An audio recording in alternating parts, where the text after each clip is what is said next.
Okay, YouTube, we got a field trip today.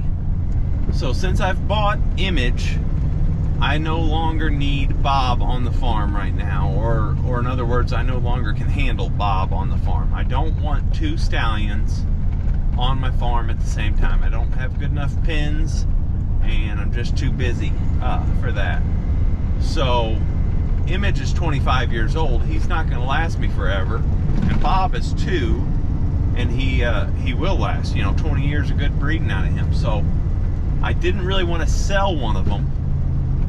So what I came up with was leasing Bob. Now I leased Bob to a man down here off of Facebook, and I'm coming down to check his farm out. So we've got Bob in the trailer, and then it just so happens this man that I'm leasing Bob to is neighbors with some horse show friends of ours, the Lands, Brian Land. He was the original, not the original owner, but one of the owners of Image that owned him the longest period of his life. Probably used him for a breeding horse for 10 or 15 years. So we're going to go in and see Brian Land. He has a real cool obstacle course and teaches his horses a lot of tricks and sells high-end trail horses like me and Rebecca do. So we're going to practice with him. And we also brought Ozark with us because Brian trains and shows show horses as well, so he's gonna kind of critique and give us some pointers and his opinion on how we're doing with Ozark today. So we're gonna see Bob's new home, then we're gonna go over and see the Lands.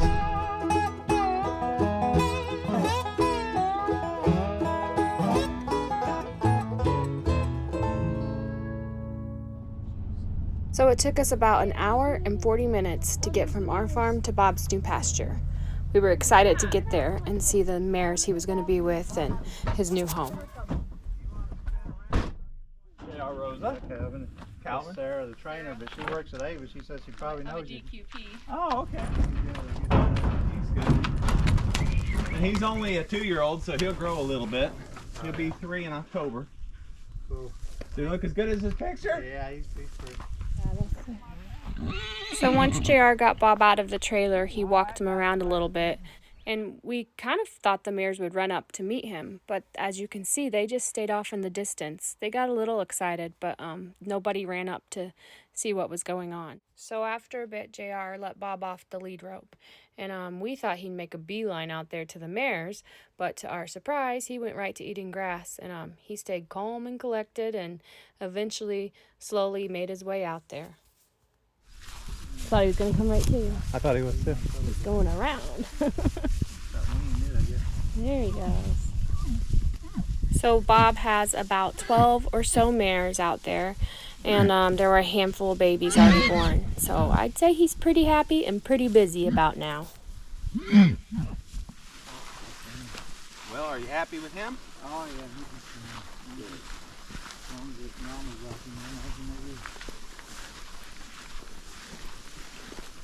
Okay, we dropped Bob off. We're real happy with how his pasture looks. He's going to be staying in. There's a big creek down in the bottom and a pond and lots of shade and lots of grass. And ticks. Yeah, and lots of ticks. And lots of mares. And a lot of mares, yeah. Babies hard to play with, so very happy. We're headed to Brian Land's house now to do some riding with the other two. Yeah. We just got to Brian Land's, and he was telling us how his mare's dripping milk getting ready to foal. Then we noticed there's a pile of foal right next to the mare, so he's a little late. The baby was just born.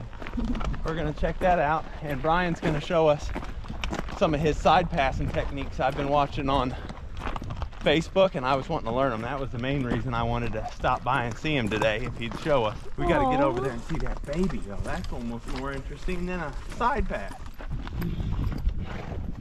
Come with me. Let's go, ladies. Get back. Don't let it get out.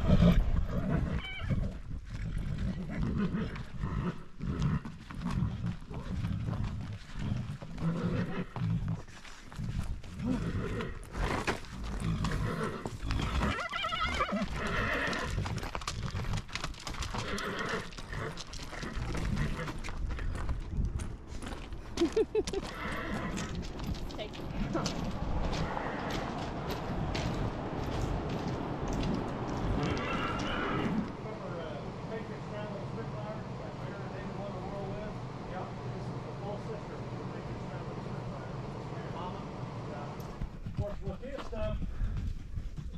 start here with the round pin stuff.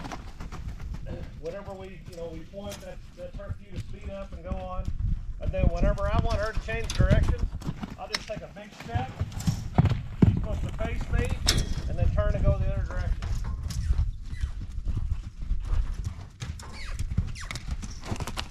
Okay, I'll let her ask her to change directions again, so I'll let her get over here. So I want to take another big step. Ah, you did it wrong.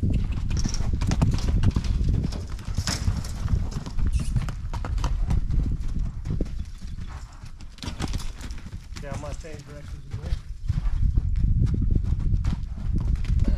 Alright, then whenever I'm ready for her to end, I just kind of look at her rear end, and that's her cue to swing her rear end away from me and come to me. So we do the same thing launching them as we do in the round pin, so it's all the same stuff. Whenever I want her to go, I point, and then that's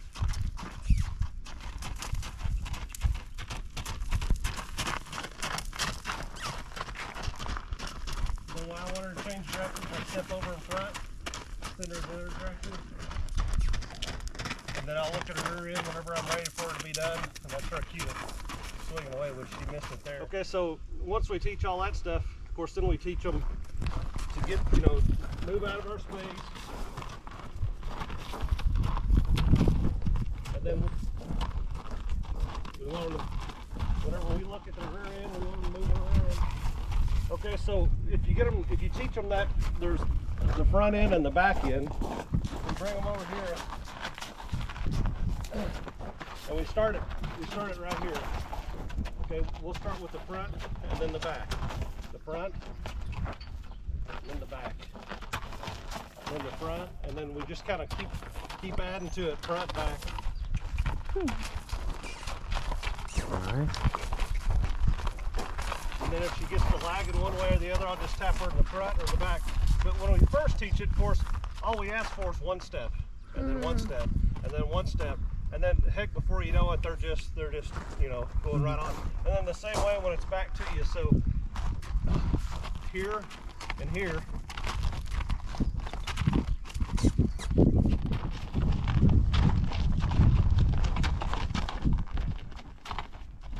And we turn that into coming over to you. Yeah. How do you transition that side pass while you're on their back?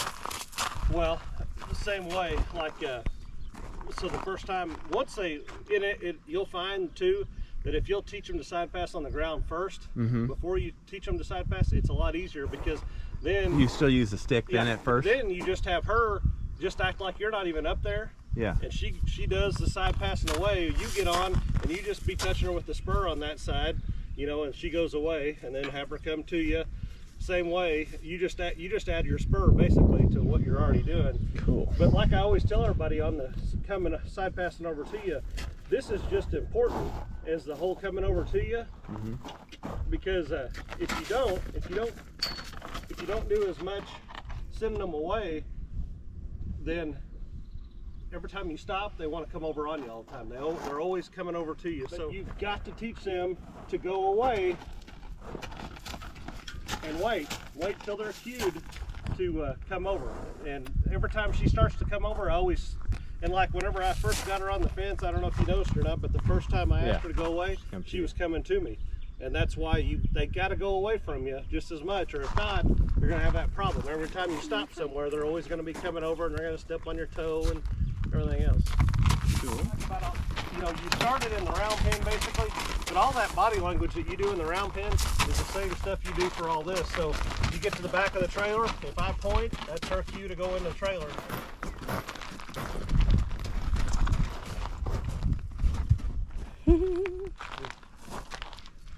But it's all the little stuff. You just add the next thing, the next thing, the next thing. And the best thing that Keely and I ever did was buy that Clinton Anderson fundamentals.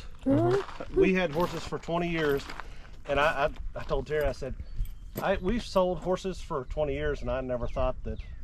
I always thought, well, they're broke, they go down the trail. But honestly, until they know all these fundamentals, they're not broke. I mean, they need to know they need to know all that little stuff on, you know, when I'm looking at their rear end, they need to swing away from me. When I ask them to move their front end away, if I ask her to back up and get out of my space, she needs to know how to back up and get out of my space. And just all the little things that a broke horse needs to know. If you do anything, buy you that Clinton Anderson Fundamentals DVD. So once Brian had showed us his tips and his training methods, we got the other 2 horses out of the trailer we had brought along, Ozark and April. They're both young horses, and we brought them along just for the experience. Ozark has only been off the farm ridden once before this, so it was really good for her to get out. And Becca wanted to take her through the obstacle course, and she did really well. Good job, Becca. I'd say she'd do this one quicker if the tire wasn't at the end of it. She'll go.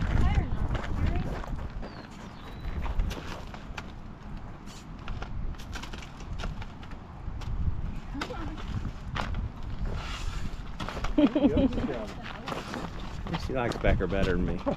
Becca. Yeah, heck yeah, get on the tire. Becca. Get up there. Oh, see, look at that. She did it. Aw, good job, Really baby. good. Good job, Becca. Okay, we're pulling out of Brian Land's place. We got to see some of his training techniques and see his place and learn a little bit about him, because he was the previous owner of Image, like I said, so it's always good to get to know the background of your horse and learn their quirks. And he showed us some of the training techniques he uses. Now we can look at some of his babies as we leave. That's what I'm hoping Bob throws out of our paint there, is a Palomino paint. Good looking bay, baby.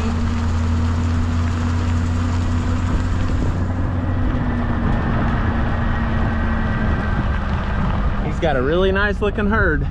I hope to have a herd just like it someday. Thanks for watching. Make sure you hit the like and subscribe button, and we'll see you later.